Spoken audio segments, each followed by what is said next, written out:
Welcome back. The trial court has reserved order on two applications filed by Tarun Tejpal in Tehelka's lady journalist sexual assault case. Tejpal in his first application has sought permission to meet his ailing mother for 2 hours every week. In another application, he has sought entire electronic evidences including unedited CCTV footage and mirror image of memories of mobile phones related with the case. The court will pronounce order on 2nd April. During the arguments, Tarun Tejpal's counsel contended that he needs to examine entire CCTV footage obtained from the hotel, where the alleged crime was committed. Defence side also demanded to provide the mirror image of memories of mobile phones seized in connection with the case. Opposing defence's demand, public prosecutor stated that the accused does not qualify to get a copy of entire CCTV footage and mirror image of memories of mobile phones related with the case.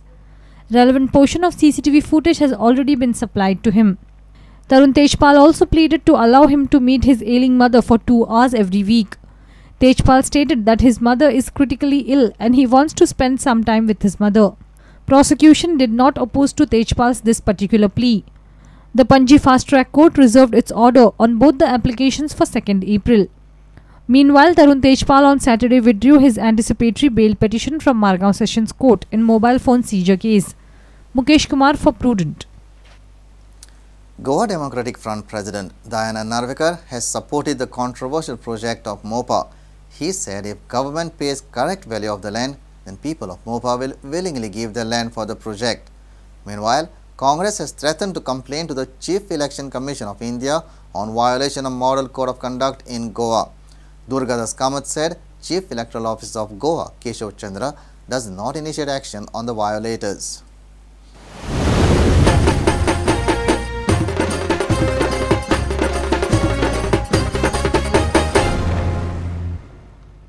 Goa Democratic Front released their manifesto on Saturday.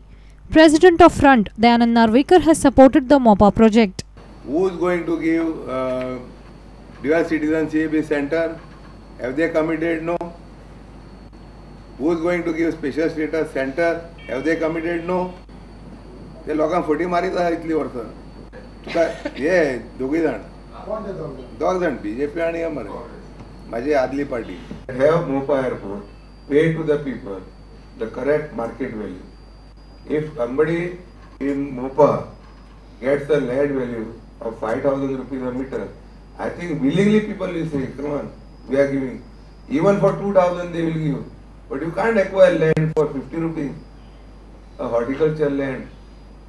And that is where government has to move out. See that the project comes in a private sector, allow project to happen. I myself is expecting, to be very precise, is Mamata may be Prime Minister of India, along with support of INC. On the other side, Congress has criticized Chief Electoral Officer Keshav Chandra for not initiating action on Lyndon Montero. Durgadas Kamath alleged that Lyndon Montero, being an OST to a minister, had addressed a PC supporting a candidate for Lok Sabha. Lyndon Montero, being a OST to the Power Minister, he has addressed the press yesterday, and this is the third case where violation has taken place. And Keshav Chandra, being the CEO, is silent. We have serious doubts that he is silent because of the Lusophonia scams, infrastructure scams which are reported in media. Whether he is acting on behest of his master. This is a clear-cut third violation by a government servant. Chetan Gavas and Sushant Par for Prudent. Deputy Chief Minister Francis D'Souza has slammed opposition for raking up the secularism issue on the face of Lok Sabha poll. Minister said he was amused to see political rivals using the secularism card just when the polls arrive. Meanwhile, Congress leader Durgadas Kamath has questioned as to why South Goa BJP candidate Narendra Savoykar was relieved from the Utah violence case when other BJP leaders were indicted by it.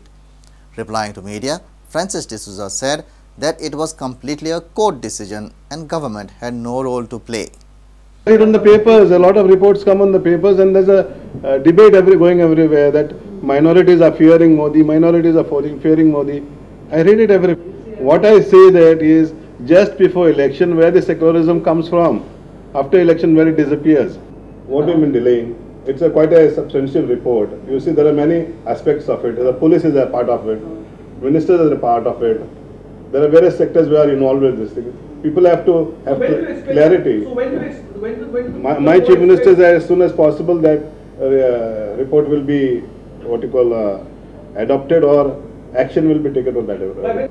By the next sitting of the House, somewhere in July or August. पण इलेक्शना पुरते कित्याक वयर सरता ते समजना म्हाका. Election येयलें की ना सेक्युलरिजमाचो झेंडो वयर सरता. म्हणजे कितें कोणाक तरी याद जाता सेक्युलरिजम म्हणून कितें शब्द आहा म्हणून. आनी तो घेवन आमी ढोल बडयत रावपा जाय.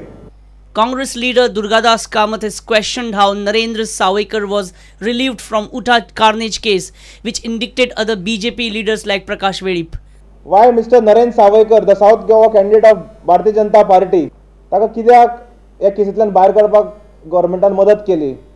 When there are cases registered against other leaders such as Prakash Velip of BJP, and now the same party files a charge sheet after 3 to 4 years. Minister Francis D'Souza replied to the same query raised by media.